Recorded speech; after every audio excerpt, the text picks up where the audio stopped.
Maître nageur devant la justice à partir d'aujourd'hui. Il est poursuivi pour une vingtaine de viols et d'agressions sexuelles. Des faits qui se sont déroulés entre 1995 et 2011 dans le cadre des activités de l'accusé au sein du club de natation de Pont-Saint-Pierre dans l'Eure. Pour Europe 1, Marion Dubreuil. Surnommé chouchou à la piscine, le maître nageur était le copain de ses petits élèves, tout particulièrement des garçons. Ils allaient au cinéma ensemble, jouaient à la console et partageaient aussi ce que l'accusé présentait comme des jeux sexuels. Les agressions et les viols avaient lieu dans des chambres d'hôtel en marge des compétitions et puis chez l'entraîneur lui-même. Il invitait ses élèves à dormir à la maison.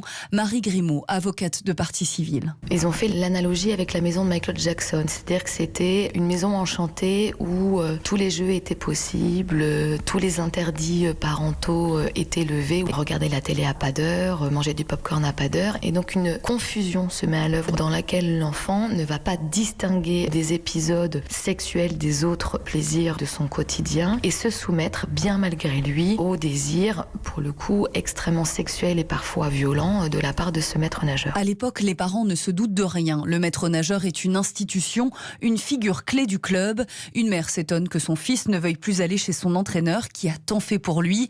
Un père ne comprend pas pourquoi le sien arrête la natation du jour au lendemain. Certains parents seront présents aujourd'hui à l'audience pour accompagner leurs enfants et affronter celui en qui ils avaient une confiance aveugle. Ouverture du procès donc devant les assises d'Évreux dans une demi-heure. Marion Dubreuil. Verdict attendu aujourd'hui dans le procès de Claude Chaussat pour l'assassinat d'une figure du gang corse de la Brise de Mer. 15 ans de prison ont été requis hier.